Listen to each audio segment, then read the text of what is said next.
जगन्नाथ भगवान की जय।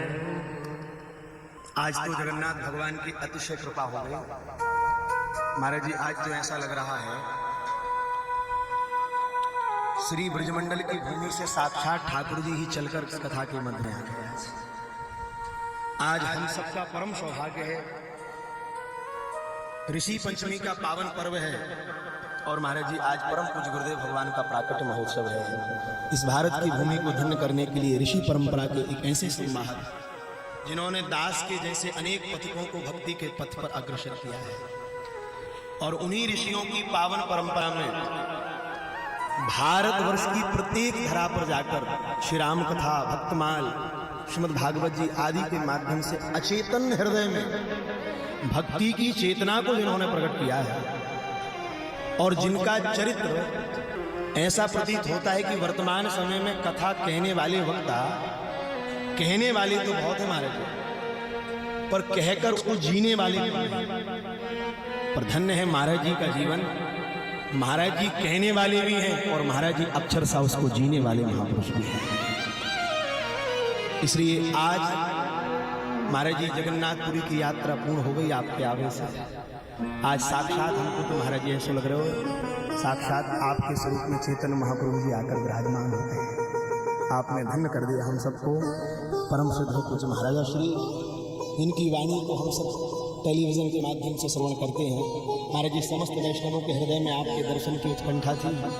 दास को जब पता चला कि आप श्री विराजेंगे तो हृदय को इतना चाव हुआ कि हमने तो ये सोचा महाराज जी सबसे प्रथम में बद्रीनाथ कथा हुआ, फिर रामेश्वर, द्वारिका और जगन्नाथ में आपका समाचार जब प्राप्त हुआ तो हमको लगा ठाकुर जी ने कथाओं का फल दे दिया, आपका मंगलमय दर्शन। आज ऐसा लग रहा है भगवान बद्रीनाथ, द्वारिकानाथ, रामनाथ स्वामी और जगन्नाथ स्वामी एक रूप में हम सब पर कृपा करके यहाँ विराजमान हो गए। धन्य है महाराज श्री, जिनका जीवन, जिनकी तपस्या, जिनका सदाचार, जिनकी सौम्यता और जिनकी विद्वत्ता वर्तमान समय के पथिकों के लिए प्रेरणा है।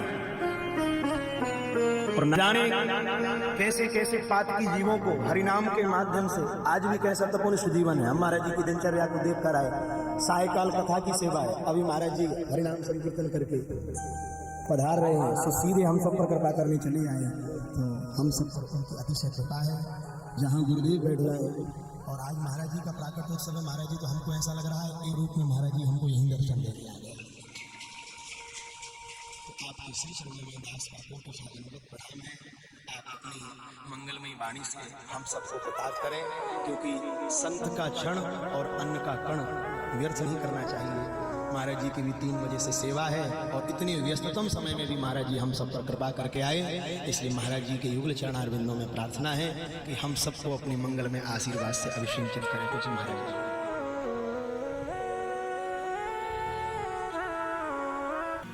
भजनिताय गौर राधे श्याम। जप हरे कृष्णा राम, गौरी शंकर सीताराम, हरे कृष्ण हरे राम। श्री जगन्नाथपुरी धाम की, श्री जगन्नाथ भगवान की, श्री नीलाचल धाम की। आप सब बड़भागी हैं कि 4 धामों में कलयुग के धाम श्री जगन्नाथपुरी में श्रीमद् भागवत जी की पावन कथा श्रवण करने का सौभाग्य आपको प्राप्त हो रहा है। और चिरंजीव श्री अंकित कृष्ण बटुक जी महाराज आपको कथा श्रवण करा रहे हैं। वक्ता के जो लक्षण भागवत जी में कहे गए हैं, विरक्तो वैष्णवो विप्रो वेद शास्त्र विशुद्धिकृत दृष्टांत कुशलो धीरो वक्ता कार्योतिनि स्पृहा, वो सब गुण आप में विराजमान हैं। वैष्णव के मुख से ही भागवत जी श्रवण करनी चाहिए। तो स्वनाम धन्य श्री अग्र मलूक पीठाधीश्वर जी के आप श्री चरणाश्रित हैं और गुरुमुख होकर के आपने यह दिव्य ज्ञान, यह दिव्य प्रसाद प्राप्त किया है और उसका वितरण आप समस्त रसिक भक्तजनों को प्रदान कर रहे हैं। आप सबका सौभाग्य है, इससे बड़ी क्या बात हो सकती है। आप सब जानते हैं कि हम सनातन धर्मियों के 4 धाम हैं और 4 धाम 4 युगों से संबंधित हैं, जिनमें सतयुग के धाम बद्रीनाथ जी हैं, त्रेता के धाम रामनाथ श्री रामेश्वरम जी हैं, द्वापर के धाम श्री द्वारिका जी हैं, लेकिन कलयुग के धाम श्री जगन्नाथपुरी है। तो जो कलयुग के धाम हैं, जहाँ कली पावन अवतार श्री कृष्ण चैतन्य महाप्रभु जी ने प्रकट होकर के समस्त लीलाएं की, इस धाम में एक दिन भी निवास करना बहुत सौभाग्य की बात है। तो आप 7 दिन 8 दिन निवास करके श्री जगन्नाथ देव का दर्शन भी कर रहे हैं और जगन्नाथ जी का जो वांगमय स्वरूप है श्रीमद् भागवत जी, उनको आप अनुष्ठान पूर्वक श्रद्धा पूर्वक श्रवण कर रहे हैं। इससे अधिक कल्याण का, सौभाग्य का दूसरा सूचक नहीं हो सकता। पूज्य अंकित जी के लिए ठाकुर जी के चरणों में, महाप्रभु जी के चरणों में बड़ी बड़ी मंगल कामना करते हैं।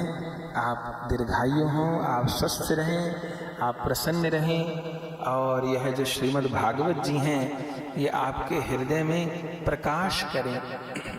जो भागवत जी हैं वह कोई शब्द नहीं है। आप भागवत जी की कथा में सुनते हैं, तेनेयं वांगमयी मूर्ति प्रत्यक्षा वर्तते हरे। ये तो साक्षात श्री कृष्ण की शब्दमयी मूर्ति है। इनमें श्लोक के रूप में, शब्द के रूप में साक्षात श्री कृष्ण ही विराजमान है और अर्थ के रूप में श्री राधा विराजमान है। तो ये भागवत जी तो युगल सरकार का रूप है। अपने महाप्रभु जी जीवन भर भागवत जी श्रवण किए, आज भी वो भागवत जी की पोथी विराजमान है। गदाधर प्रभु जी श्री चैतन्य महाप्रभु जी को प्रतिदिन भागवत जी श्रवण करवाते थे और भागवत जी श्रवण करते महाप्रभु को ऐसा अश्रुपात होता था कि आंख से फुहारा छूटते थे आंसू के, तो वो पोथी धुल गई। वो आज भी पोथी पाटवाड़ी में विराजमान है। तो ये भागवत जी तो स्वयं भगवान का, रसिकों का, संतों का, वैष्णवों का प्राण है, वैष्णव संहिता है। तो वैष्णव के मुख से ही श्रवण करनी है और वैष्णव हो के श्रवण करनी है। तो आप सब वैष्णवता का पालन कीजिए, जगन्नाथ भगवान का दर्शन कीजिए, जगन्नाथ भगवान का महाप्रसाद ग्रहण कीजिए और ये कथा का प्रसाद ग्रहण करके अपने जीवन को सफल करिए। आज ऋषि पंचमी के पावन पर्व पर ऋषियों का उत्सव हम लोग मनाते हैं और ऋषि पंचमी के ही पावन पर्व पर परम पूज्य अग्रमलुक पीठाधीश्वर जी का आविर्भाव है। तो व्यास जी के गुरुदेव श्री अग्रमलुक पीठाधीश्वर भगवान के भी जन्मोत्सव की समस्त हरिभक्त वैष्णव जनों को बहुत बहुत बधाई है, बधाई है, बधाई है। आप सबके लिए जगन्नाथ भगवान के चरणों में प्रार्थना करते हैं, आप सबको प्रणाम करते हैं। खूब खूब व्यास जी के लिए ठाकुर जी के चरणों में प्रार्थना करते हैं। खूब आपका यश बढ़े, खूब भागवत जी की आप पर कृपा हो, आप दीर्घायु हो, स्वस्थ हो, प्रसन्न रहो। जय जय श्री राधे श्याम।